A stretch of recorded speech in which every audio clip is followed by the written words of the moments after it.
저는 일은 평생 번 돈을 한 번도 제 손에 쥐어본 적이 없는 남자였습니다. 월급은 늘 그대로 건넸고 집안일은 믿고 맡겼어요. 그런데 은퇴가 가까워지자 집이 더 이상 내 자리가 아니더군요.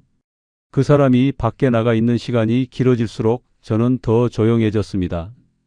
이혼 도장을 찍던 날도 싸움은 없었어요. 그래서 더 끝난 줄 알았습니다. 그런데 고시원 방에서 걸려온 연락 한 통, 선생님 명의로 된 게 확인됩니다.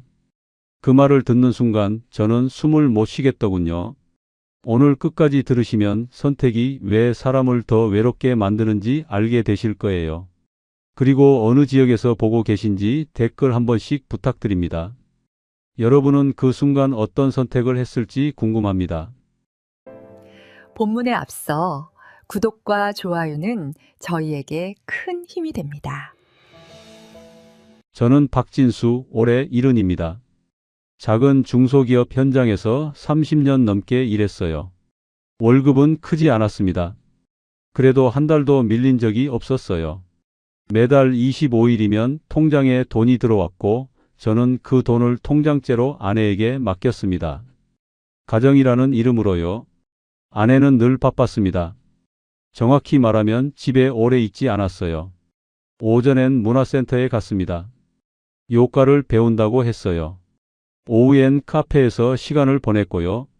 주말엔 친구들과 짧은 여행을 다녀왔습니다. 저는 그걸 처음엔 사람 성격이 그런가 보다 하고 넘겼어요. 문제는 싸움이 아니었습니다. 부재였어요. 저녁 식탁에 마주 앉아도 아내는 피곤하다며 말을 줄였고 저도 더 묻지 않았습니다. 묻는 순간 왜 그걸 따지냐는 눈빛이 올까봐 그랬어요. 저는 혼잣말처럼 스스로를 달랬습니다. 나는 돈만 벌면 된다고요. 집은 아내가 알아서 굴리는 거라고요. 하지만 이상하게도 집에 들어올 때마다 제가 손님처럼 느껴지는 날이 늘었어요. 현관에 놓인 신발도, 냉장고 안반찬도, 거실의 공기도 어딘가 제 것이 아닌 느낌이었습니다. 퇴근하고 문을 열면 집은 조용했어요. 불은 켜져 있는데 사람 기척은 없었습니다. 거실 소파에 가방이 놓여 있을 때도 있었지만 아내는 방 안에 있었어요. 문이 닫혀 있었습니다. 저는 혼자 리모컨을 들고 소파에 앉았어요. 뉴스를 틀었습니다. 아나운서가 오늘의 날씨를 전했고 정치 뉴스가 이어졌어요. 저는 화면을 보고 있었지만 내용은 귀에 들어오지 않았습니다. 저녁은 냉장고에서 대충 꺼내 먹었어요. 반찬통 뚜껑을 열어 덜어내고 밥을 전자레인지에 데웠습니다. 혼자 먹는 밥은 빨리 식었어요. 저는 국 한 그릇 말아서 후루룩 넘겼습니다. 설거지를 하고 나면 할 일이 없었어요. 다시 소파에 앉아 채널을 돌렸습니다. 드라마가 나왔고 예능이 나왔고 또 뉴스가 나왔어요. 저는 그냥 리모컨만 눌렀습니다. 아내는 대개 밤 9시쯤 돌아왔습니다. 현관문이 열리는 소리가 들렸어요. 저는 고개를 돌렸습니다. 아내는 인사도 없이 가방을 내려놓고 방으로 들어갔어요. 문이 닫히는 소리가 났습니다. 저는 다시 TV를 봤습니다. 밤 11시가 되면 침대에 누웠어요. 아내는 이미 누워 있었습니다. 저는 조용히 이불을 덮고 천장을 봤어요. 옆에서 아내의 숨소리가 들렸지만 멀게만 느껴졌습니다. 어느 날은 아내가 며칠 전 찍은 사진을 보여줬습니다. 바다가 보이는 카페였어요.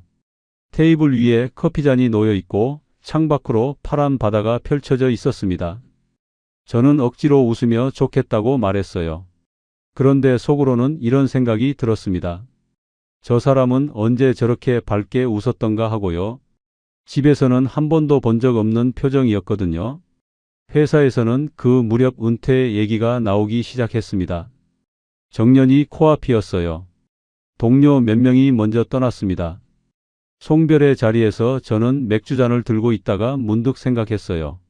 나도 곧 저렇게 되겠구나 하고요. 송별하는 동료는 웃으며 말했습니다.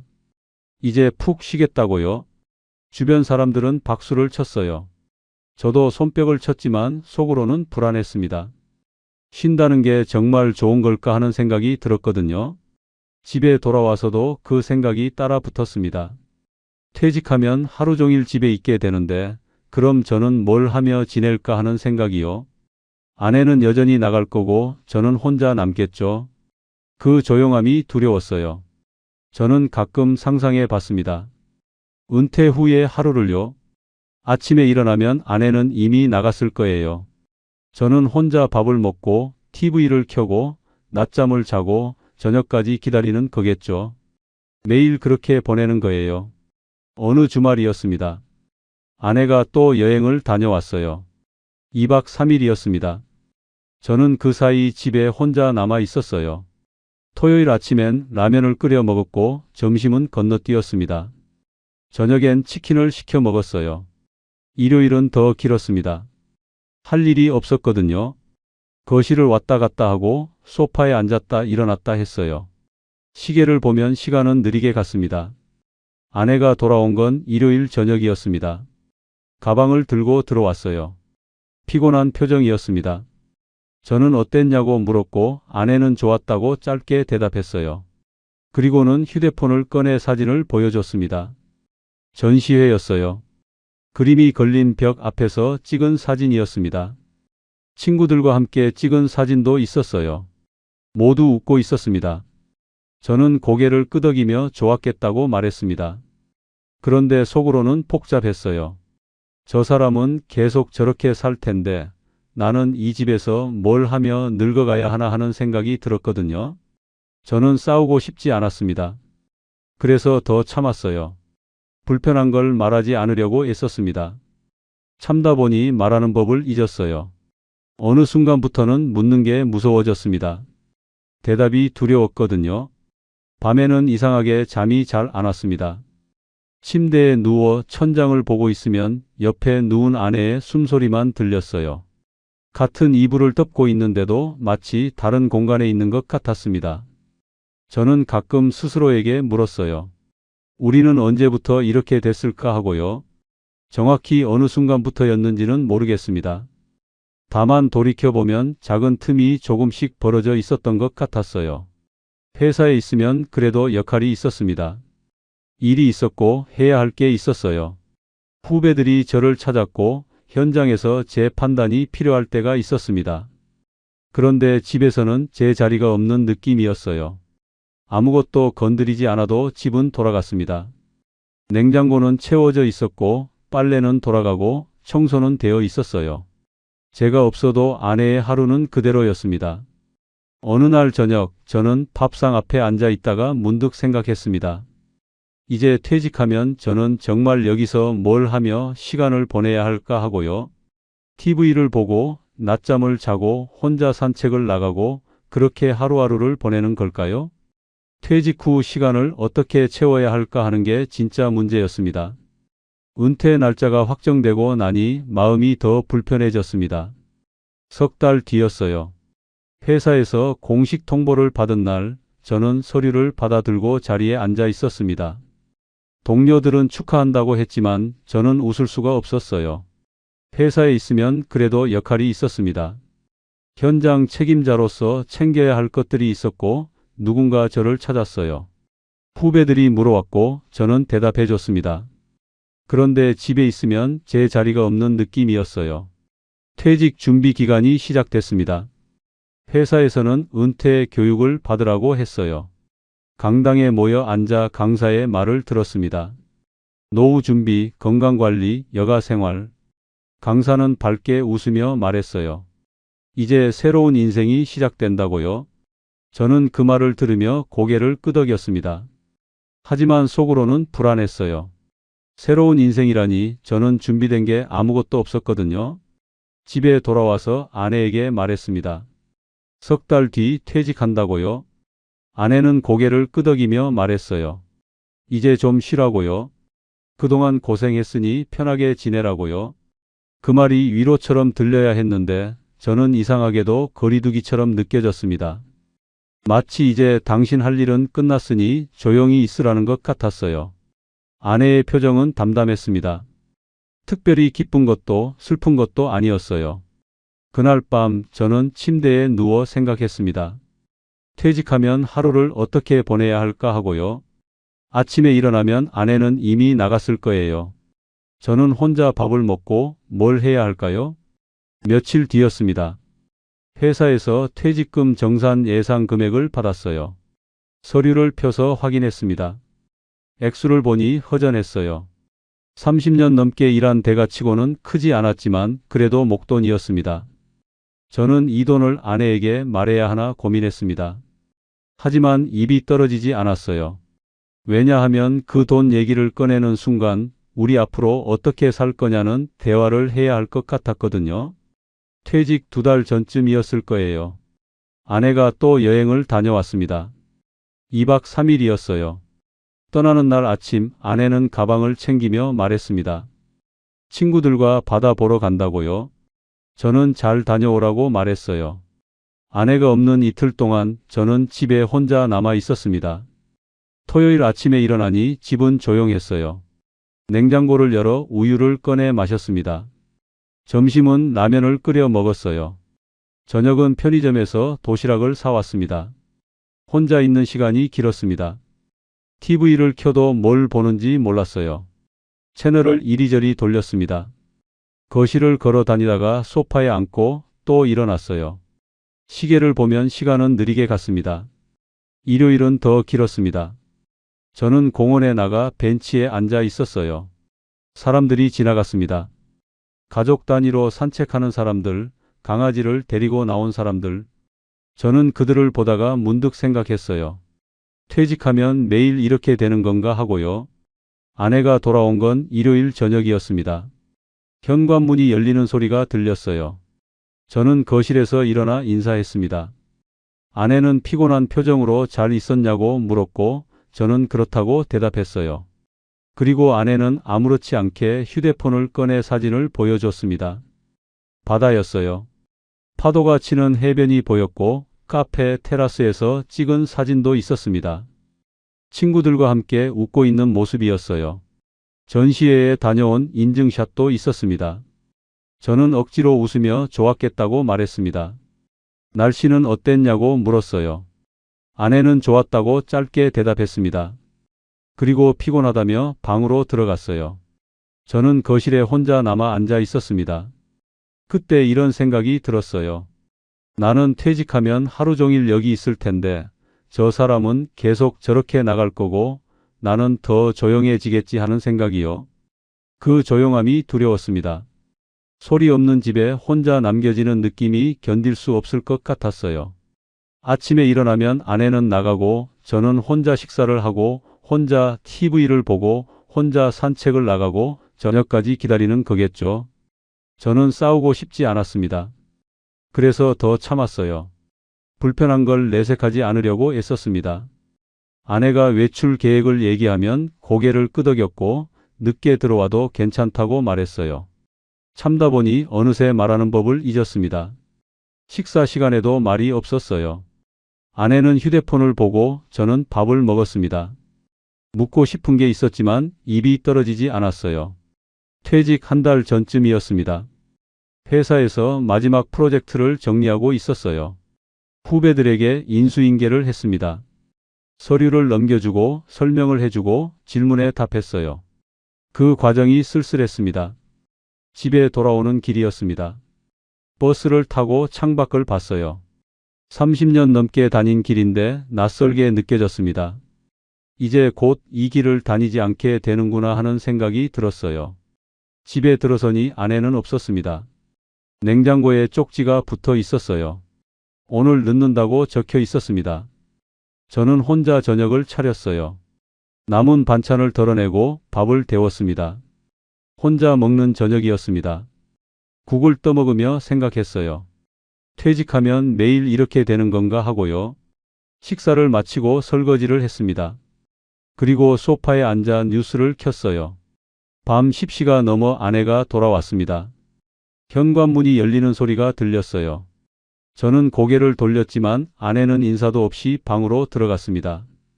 문이 닫히는 소리가 났어요. 저는 그날 밤 잠을 이루지 못했습니다. 침대에 누워 생각했어요. 이대로는 안 되겠다고요. 이렇게 서로 없는 사람처럼 지낼 바엔 차라리 정리하는 게 낫겠다는 생각이 들었습니다. 적어도 제가 먼저 선택하는 게 낫겠다 싶었어요. 버림받기 전에, 필요 없어지기 전에 제가 먼저 결정하는 거라고 스스로를 달랬습니다. 며칠이 지났습니다. 저는 마음을 정했어요. 말을 꺼내야겠다고요. 그런데 어떻게 시작해야 할지 몰랐습니다. 밤마다 연습했어요. 이제 각자 편하게 살자고 그렇게 말하면 되는 거라고요. 어느 저녁이었습니다. 밥상을 마주하고 앉아 있었어요. 아내는 반찬을 덜어 먹고 있었고 저는 국그릇을 들고 있었습니다. 손이 떨렸어요. 저는 조용히 말했습니다. 이제 각자 편하게 살자고요. 말을 꺼내는 순간 제 목소리가 떨렸어요. 그런데 끝까지 말했습니다. 아내는 놀라기보다 잠깐 숟가락을 멈추고 저를 봤습니다. 그리고 고개를 끄덕였어요. 반대하지 않았습니다. 왜냐고 묻지도 않았어요. 붙잡지도 않았습니다. 그 침묵의 동의가 저를 더 흔들었습니다. 뭐라도 말해주길 바랐는데 아무 말이 없었어요.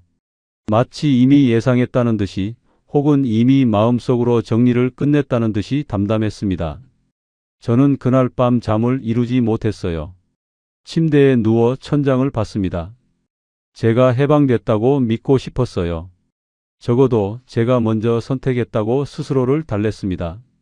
이혼 준비는 이상할 만큼 조용했습니다. 저는 그게 더 무서웠어요. 싸움이 있었으면 차라리 나았을 것 같았습니다. 소리라도 질렀으면, 뭐라도 던졌으면 그게 더 정상처럼 느껴졌을 거예요. 하지만 우리는 담담하게 날짜를 잡았습니다. 다음 날 아침 아내가 먼저 말했어요. 구청에 알아봐야 한다고요? 저는 고개를 끄덕였습니다. 아내는 휴대폰을 꺼내 검색했어요. 구청 전화번호를 찾아 통화했습니다. 스피커폰이 아니었지만 조용한 집이라 목소리가 새어 나왔어요. 직원이 가능한 날짜를 알려줬습니다. 아내는 달력을 펴놓고 메모를 했고 저는 그 모습을 보면서 이게 맞나 싶었습니다. 마치 병원 예약 잡듯이 진행됐거든요. 감정도 망설임도 되묻는 것도 없었어요. 그저 일정을 확인하고 날짜를 고르고 확정하는 거였습니다. 서류를 준비하는 과정도 그랬습니다. 아내가 필요한 서류 목록을 프린트해 왔어요. 주민등록 등본, 가족관계 증명서, 혼인관계 증명서. 저는 그 종이를 받아 들고 읽었습니다. 글자가 눈에 잘 들어오지 않았어요. 며칠 뒤 저는 구청에 갔습니다. 서류를 뽑으러요. 번호표를 뽑고 의자에 앉아 기다렸어요. 사람들이 오가고 아이들이 뛰어다니고 노인분들이 대화를 나눴습니다. 저는 그냥 번호판만 봤어요.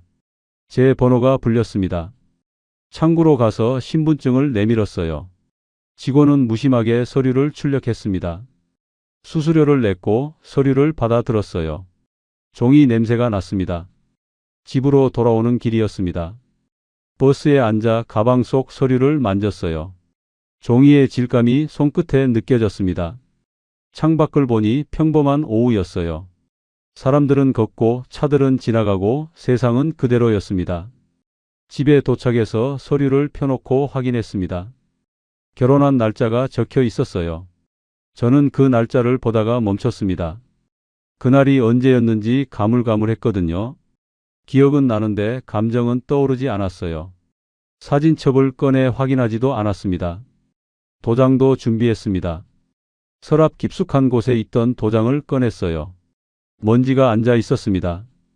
티슈로 닦아냈어요. 이 도장으로 결혼신고를 했고 이제 이 도장으로 이혼신고를 하는구나 하는 생각이 들었습니다. 도장을 손바닥에 올려놓고 봤습니다. 작고 차가웠어요. 이게 제 이름이 새겨진 것인데 낯설게 느껴졌습니다. 그 무렵 재산 이야기가 나왔습니다. 어느 저녁 아내가 조용히 말했어요. 어떻게 나눌 거냐고요? 저는 입을 다물었습니다. 순간 궁금했어요.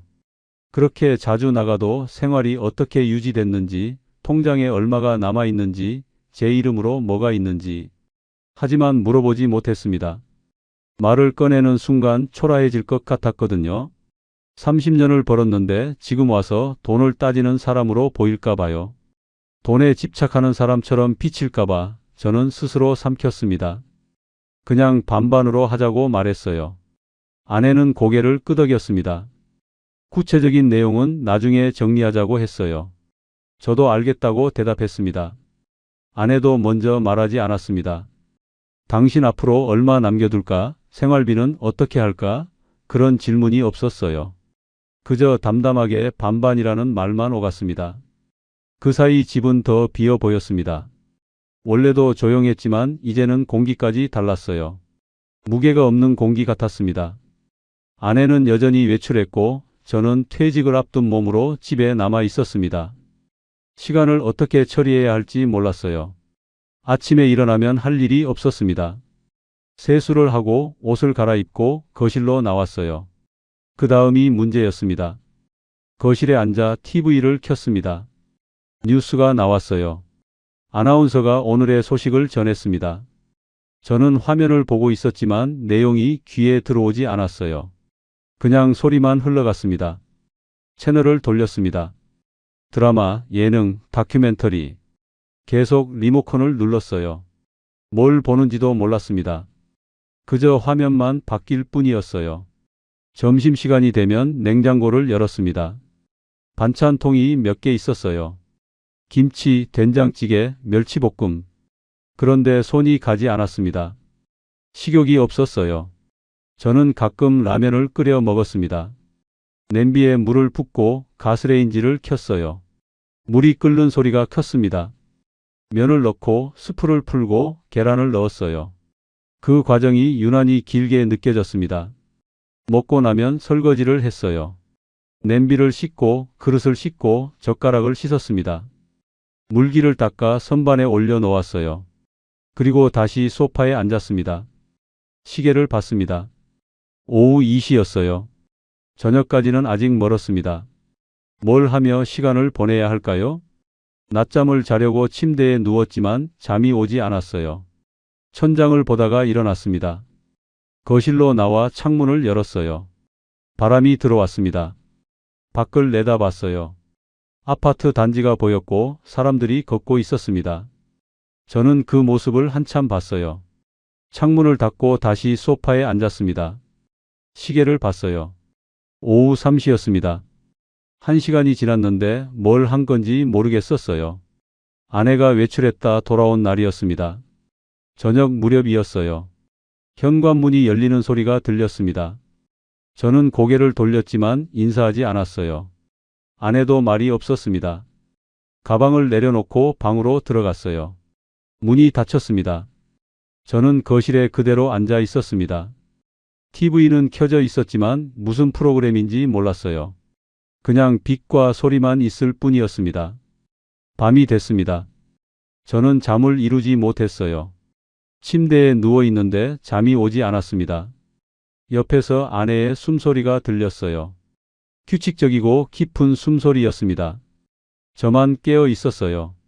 조용한 집에서 들리는 건 냉장고 소리와 시계 초침뿐이었습니다.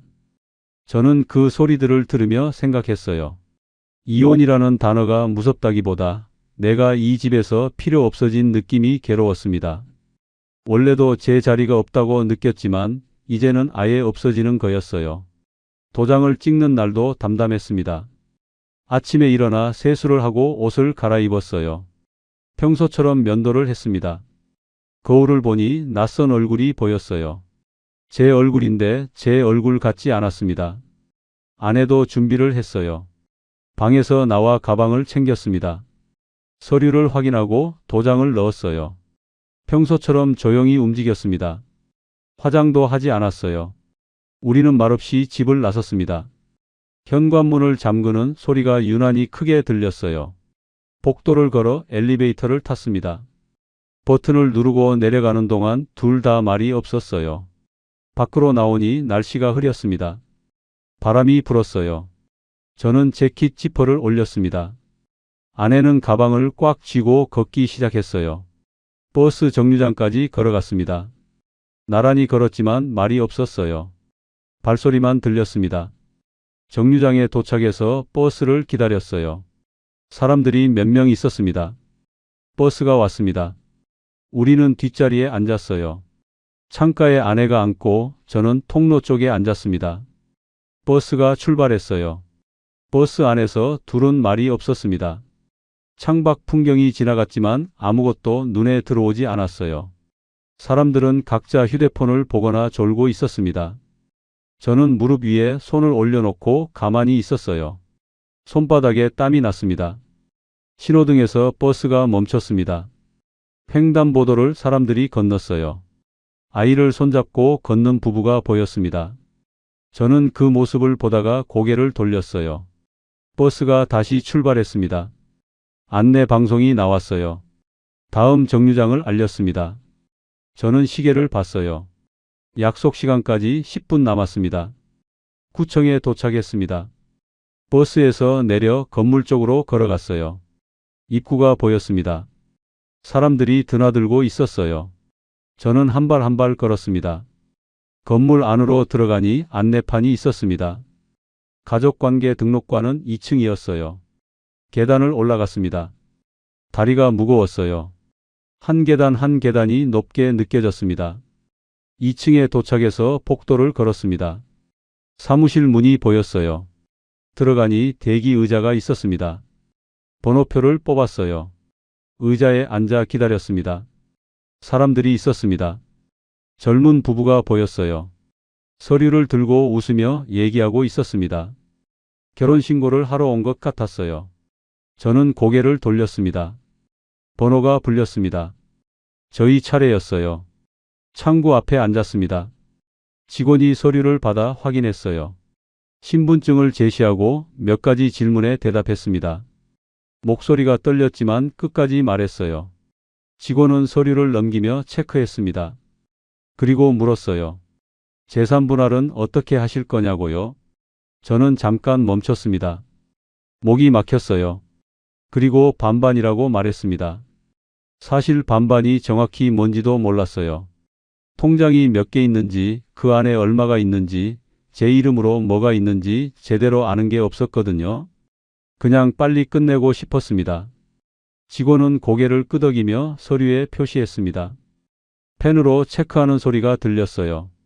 그리고 도장을 찍으라고 했습니다. 저는 가방에서 도장을 꺼냈어요.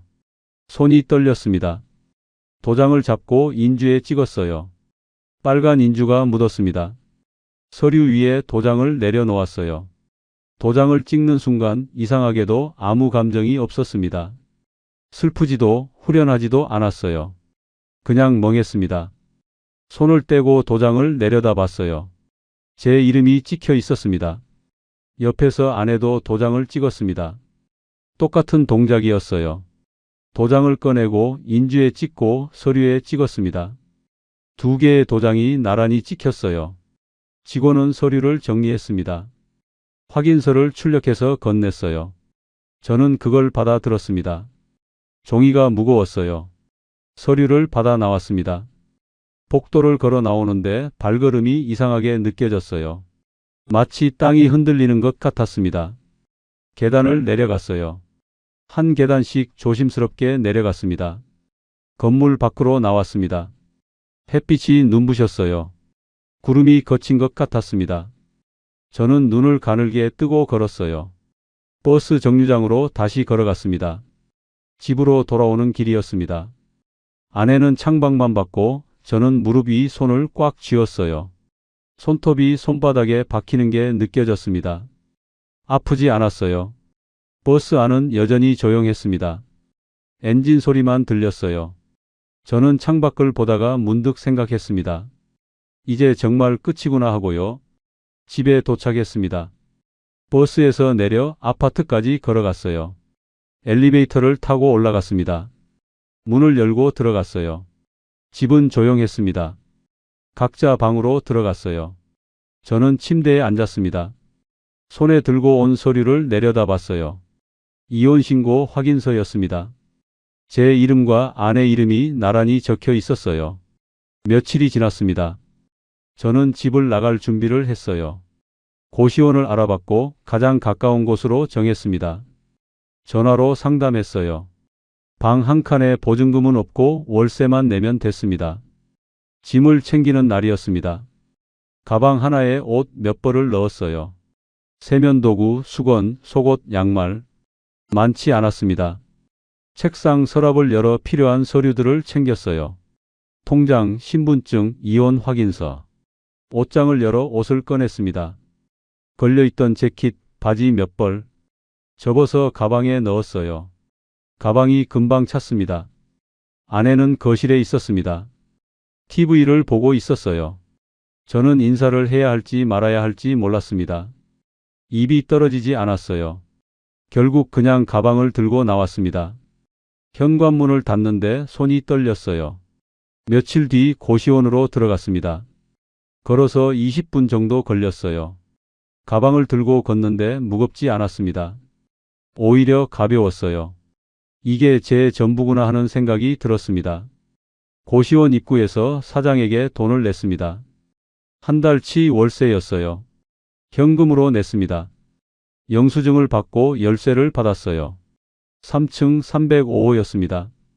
계단을 올라갔습니다. 엘리베이터는 없었어요.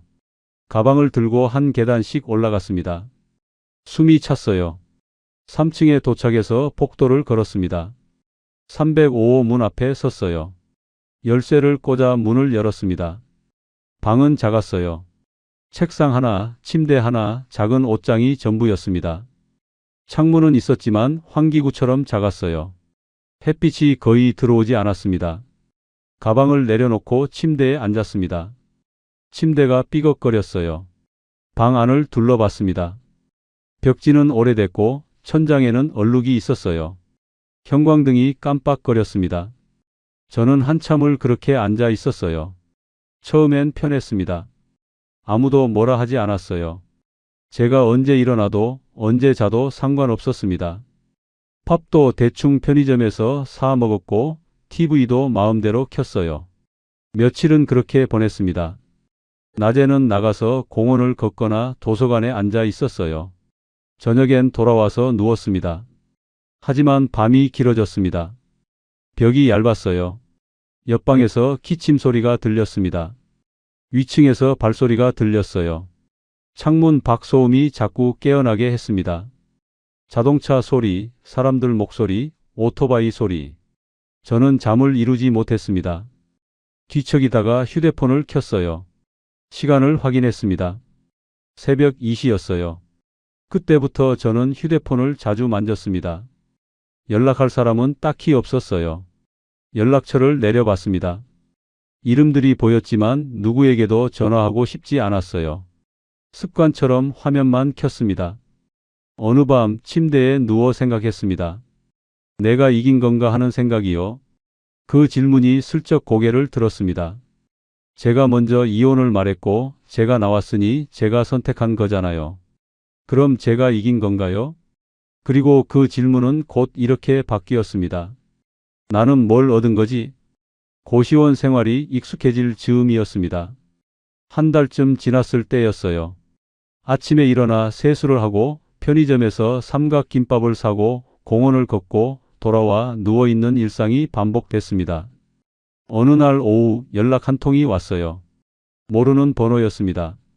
처음엔 받지 않으려다가 혹시나 싶어 받았어요. 목소리가 들렸습니다. 은행 직원이라고 했어요. 그리고 이렇게 말했습니다. 선생님 명의로 확인되는 게 있습니다. 저는 처음엔 사기 문자 같다고 생각했습니다. 요즘 그런 전화가 많다는 얘기를 들었거든요. 끊으려다가 직원이 제 주소를 정확히 말했어요. 생년월일도 맞았습니다. 몸이 굳었어요. 직원은 계속 말했습니다. 제 이름으로 된 계좌가 있고 거기에 돈이 꾸준히 입금됐다고요. 만기가 다가오는 적금도 있다고 했습니다. 저는 멍하니 들었어요. 전화를 끊고 나서 생각해 봤습니다. 제 이름으로 된 적금이요? 저는 그런 걸 가입한 기억이 없었어요. 월급을 받으면 통장째로 아내에게 맡겼는데 제 이름으로 뭔가 있다니. 다음 날 은행에 갔습니다. 신분증을 들고 창구에 앉았어요. 직원이 확인해 줬습니다. 화면을 보여줬어요. 제 이름으로 된 적금이 3개 있었습니다.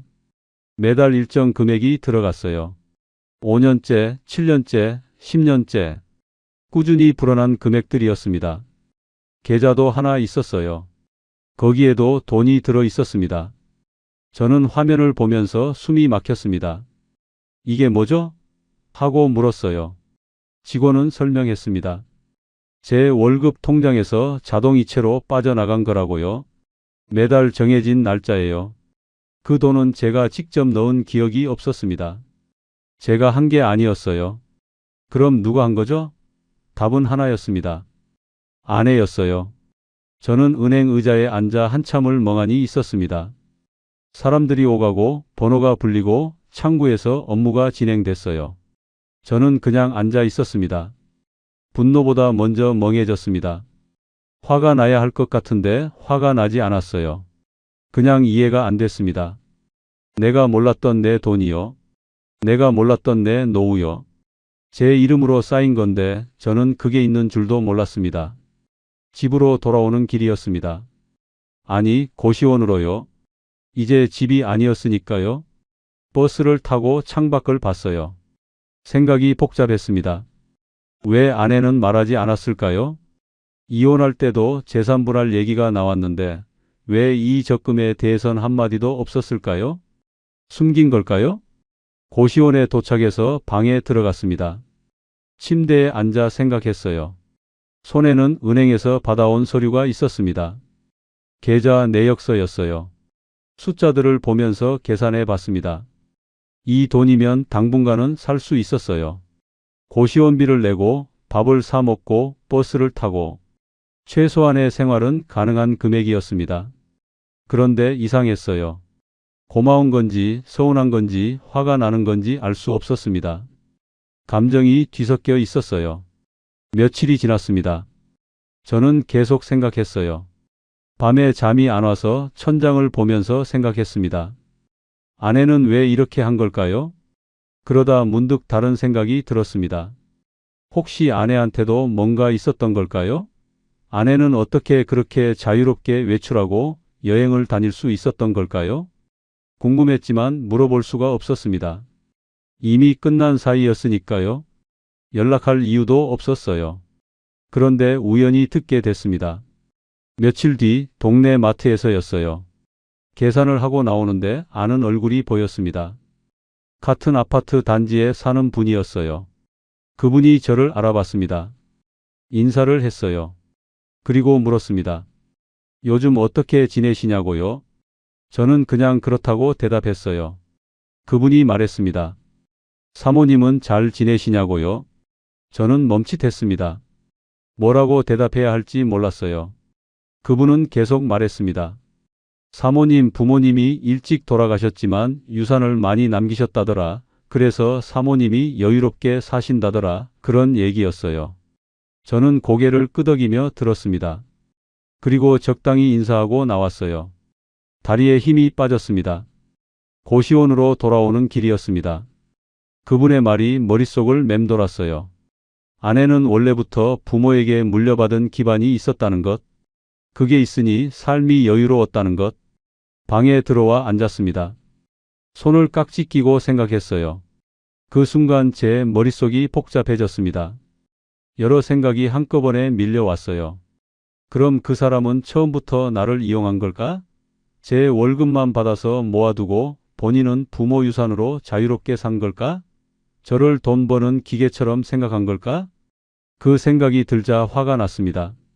가슴이 답답했어요. 주먹을 쥐었습니다. 하지만 그 다음 생각이 더 아팠습니다. 아니라, 잠깐만. 저는 아내를 뭐라고 생각했죠? 놀기만 하는 사람이라고 단정해 버렸잖아요. 문화센터 가고, 카페 가고, 여행 다니는 걸 보면서 저는 속으로 뭐라고 생각했나요? 저 사람은 돈도 안 벌면서 놀기만 한다. 나는 죽어라 일하는데? 그렇게 생각했어요. 그런데 알고 보니 아내는 제 노후를 준비하고 있었던 거잖아요. 제 이름으로 적금을 들고 계좌에 돈을 모으고. 제가 모르게 말이에요.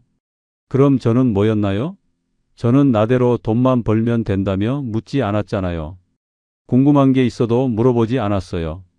아내가 뭘 하는지, 어떻게 사는지, 무슨 생각을 하는지 물어보면 싸울 것 같아서 귀찮아질 것 같아서, 괜히 감정 소모할 것 같아서 안 물어봤어요. 그냥 제 일만 했습니다. 저는 침대에 누웠습니다. 천장을 봤어요. 형광등이 깜빡거렸습니다. 그때 깨달았습니다. 이혼으로 끝난 게 아니었어요. 서로를 모른 채 살아온 시간이 끝난 거였습니다. 저는 아내를 몰랐어요. 아내가 뭘 좋아하는지, 왜 자주 나가는지, 무슨 생각으로 사는지. 30년을 같이 살았는데 몰랐어요. 아내도 저를 몰랐을 거예요. 제가 회사에서 뭘 하는지, 무슨 고민이 있는지, 퇴직이 왜 두려운지. 말하지 않았으니 알 수가 없었겠죠. 우리는 한 집에 살았지만 따로 살았던 겁니다. 같은 공간에 있었지만 다른 세계에 있었어요. 서로에게 관심이 없었던 게 아니라 관심을 표현하는 법을 몰랐던 거예요. 아니, 어쩌면 두려워서 표현하지 않았던 건지도 몰랐습니다. 저는 눈을 감았습니다. 눈물이 나올 것 같았지만 나오지 않았어요. 그냥 텅 빈 느낌이었습니다. 밤이 깊어갔습니다. 옆방에서 기침 소리가 들렸고 복도에서 발소리가 들렸어요. 저는 그 소리들을 들으며 생각했습니다. 이제 어떻게 해야 할까요? 며칠을 고민했습니다. 고시원 방에 누워 천장을 보면서 생각했어요. 아내를 만나야 할까 말아야 할까? 만난다면 뭐라고 말해야 할까? 화를 내야 할까 따져야 할까? 하지만 그게 아니었습니다. 저는 따지고 싶지 않았어요. 누가 옳고 그른지 가리고 싶지도 않았습니다. 그냥 제 마음이 어떤 모양인지 확인하고 싶었어요. 어느 날 오후 저는 아내에게 연락했습니다. 휴대폰을 들고 한참을 망설였어요. 번호를 누르고 지우고 다시 누르고 그렇게 몇 번을 반복하다가 통화 버튼을 눌렀습니다. 신호음이 울렸습니다. 한 번, 두 번, 세 번. 받지 않으면 끊으려고 했어요. 네 번째 신호음이 울렸을 때 연결됐습니다. 아내의 목소리가 들렸어요. 여보세요? 여전히 담담한 목소리였습니다. 저는 잠깐 말이 막혔어요. 그리고 입을 열었습니다. 나야. 시간 있어? 짧은 침묵이 흘렀습니다. 그리고 아내가 대답했어요. 언제? 저는 말했습니다. 내일 괜찮아? 아내는 알겠다고 했어요. 시간과 장소를 정했습니다. 역 앞 카페로 하자고 했어요. 아내는 좋다고 대답했습니다. 전화를 끊고 나서 손이 떨렸습니다. 무슨 말을 해야 할지 몰랐어요. 밤새 잠을 이루지 못했습니다. 뒤척이다가 일어나고 물을 마시고 다시 누웠어요. 다음 날 아침이 왔습니다. 일어나서 세수를 하고 거울을 봤어요. 얼굴이 상했습니다. 수염을 깎고 옷을 갈아입었어요. 깨끗한 셔츠를 꺼내 입었습니다. 고시원을 나와 역으로 걸어갔습니다. 이른 시간이었어요. 약속은 오후 2시였지만 저는 1시에 나왔습니다. 카페 근처를 걸었어요. 시간을 보냈습니다. 카페 앞에 도착했습니다. 유리창 너머로 안이 보였어요. 사람들이 앉아 있었습니다. 커피를 마시고 노트북을 하고 책을 읽고 있었어요.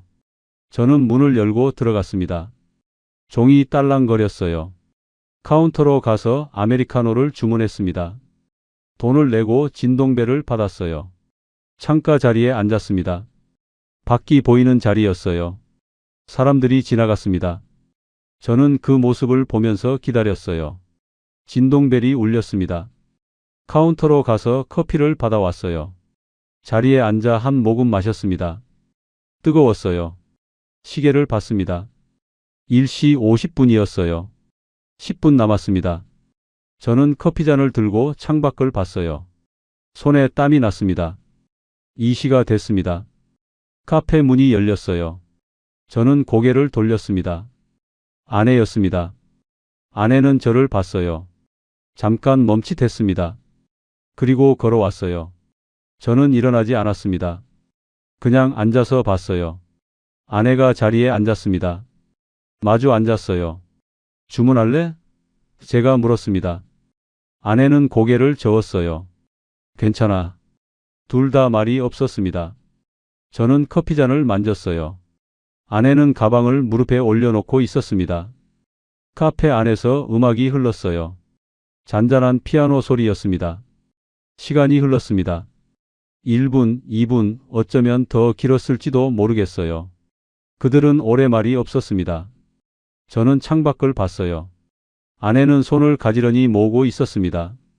저는 입을 열었습니다. 적금 얘기 들었어. 아내는 고개를 들었어요. 저를 봤습니다.